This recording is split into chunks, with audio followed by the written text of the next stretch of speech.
Hey guys, what's up? Chad Wesley Smith here. Want to talk to you about sport-specific strength, functional strength, and special strength.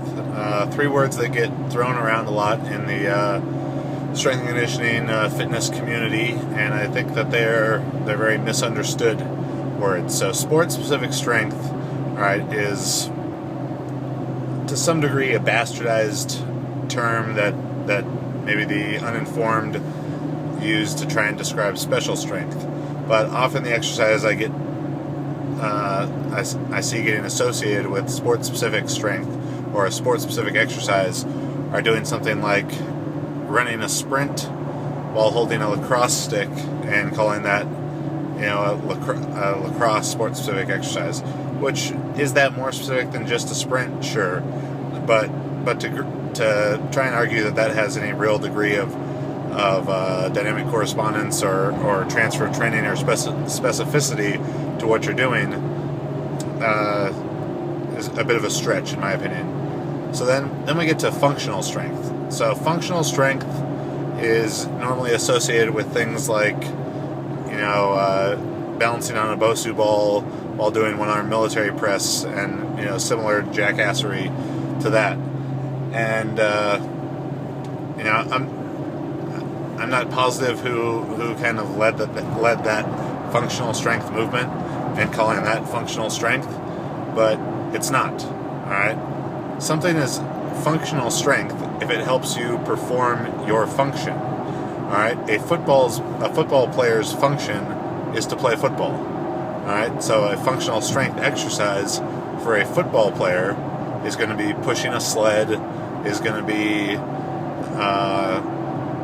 positional start sprints. It's going to be things that help them improve their function. A basketball player's function is to play basketball. So what are the parts of that? All right, it's jumping, it's changing direction, it's sprinting, sliding.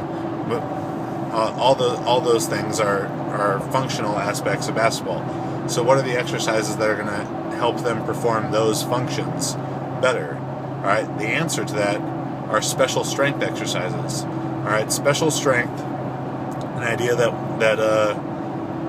from my understanding, has come mostly from Dr. Anatoly Bondarchuk, former national throws coach for the Soviet Union, are exercises that are going to replicate the direction, duration, and or velocity of a part or whole of the sporting movement. All right.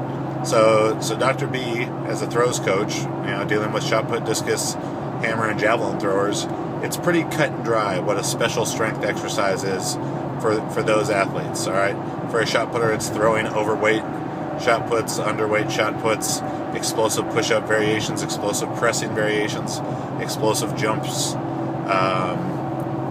and the possibilities within that are really only limited by your imagination, I guess, but as long as you're satisfying those prerequisites of direction, duration, and velocity, you're on the right track. And it becomes a little bit more abstract to think of special strength exercises for a sport like football or MMA or something that's not quite as compartmentalized in the qualities that you're trying to train as throwing is.